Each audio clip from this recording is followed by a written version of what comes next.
Patuloy ang pagbibigay namin ng kasagutan sa inyong mga katanungan sa pamamagitan ng ating segment na ito. Ngayon ay tuklasin natin ang kahalagahan ng organic farming pagkatapos ng bagyong Yolanda. Narito ang ulat ni Jules Giang sa Tanong ni Boss, Sagot Ko.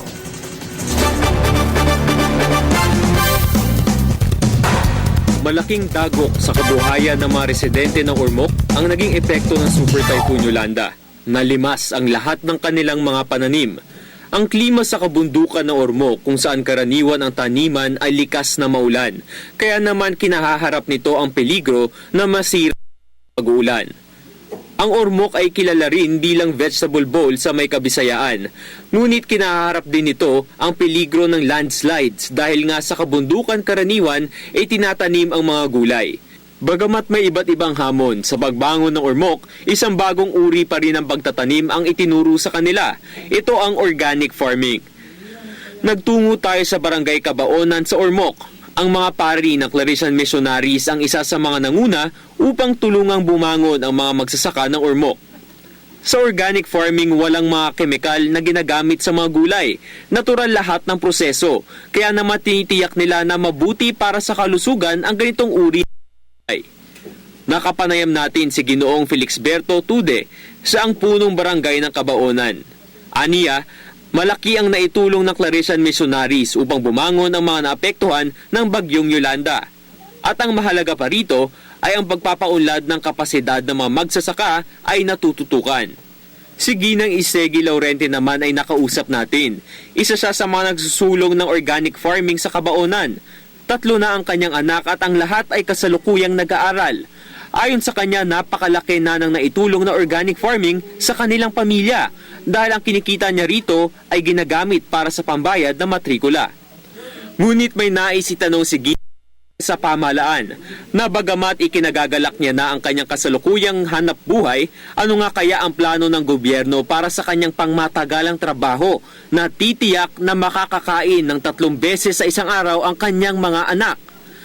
Kaya naman ay dumulog tayo sa Department of Labor and Employment Region 8. Ayon sa kanilang Assistant Regional Director na si Ginoong Ezekiel Guzman na patuloy na patatatagin ang mga gulayan na pinagtatrabahuan ng mga lokal na residente sa ngayon. Dagdag pa niya na hindi lamang mga lupa ang pauunlarin, kundi gayon na rin ay palalakasin pa ang kapasidad ng lahat ng mga magsasaka.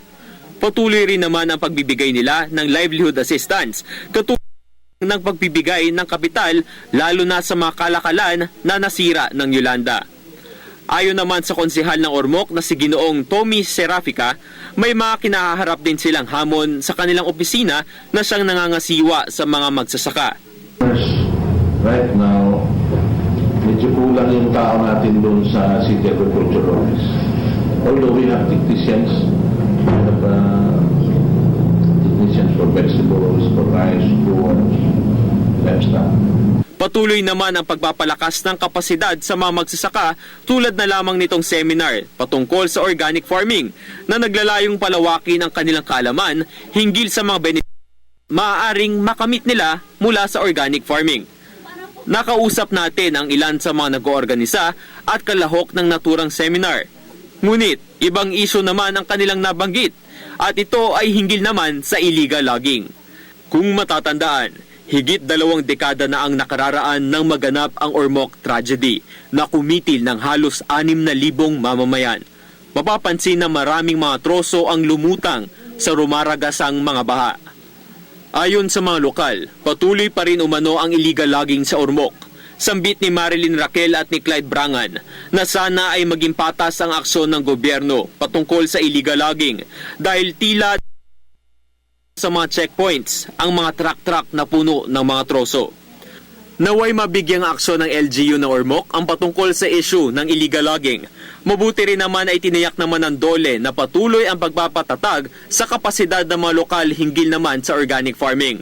Patuloy pa rin natin tutuklasin ang Ormoc ngayong linggo upang mangalap ng mga katanungan ng boss na atin din bibigyan ng kasagutan. Kung kayo ay may mga nais idulog, mag-tweet lamang sa @PTVPH at gamitin ang hashtag Tanong ni Boss, Sagot Ko. Mula mismo sa Ormoc, Leyte, para sa Tanong ni Boss, Sagot Ko, ako si Jules Giang ng Telebisyon ng Bayan.